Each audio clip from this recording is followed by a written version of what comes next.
ভালো মেয়ে ঠিক কাকে বলে জানো? ভালো ছেলে মানে কি?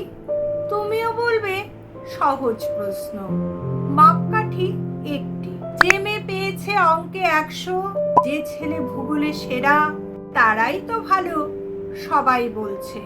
হীরের টুকরো এরা, কাগজে ওদের ছবি ছাপা হয়, টিভিতে দেখায় মুখ। ওদের জন্য আমারও তো ভাই আনন্দে ভরে বুক। তবু কেন জানো, তোমাকে বলছি, দেখে শুনে পাই ভয়।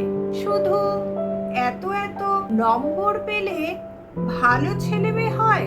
আচ্ছা, যে মেয়ে পেয়েছে অঙ্কে অনেক কম, ওর গান শুনে মুগ্ধ সবাই, হাততালি হরদম।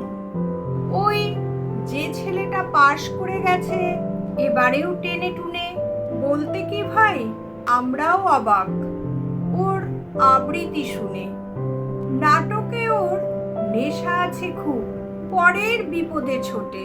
পাড়ার তিন্নি বাংলায় নাকি 30 পেয়েছে মোটে, কিন্তু মেয়েটা খেলাধুলোতে 10খানা বায়নামি। সত্যি বলো তো, তুমিও বলবে ওরা নয় কেউ দামি?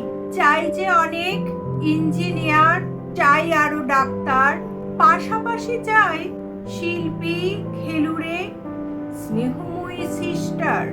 কম নম্বর পাওয়া ছেলেটাই আজ কারিগর বলে দেশটা গড়তে ওর হাতে দেখো কত দরকারি কাজ। পরের দুঃখে কাতর যে মেয়েটি মুখটি করেছে কালো, কম নম্বর পেয়েছে বলে কি ওকে বলবে না কেউ ভালো?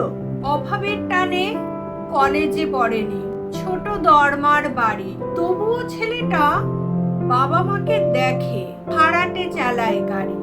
তাই বলছি কি, শুধু নম্বরই হয় নাকি মাপকাঠি? ভালো ছেলে মেয়ে বলতে কি ভাই, মানুষ চাইছি খাঁটি। নমস্কার।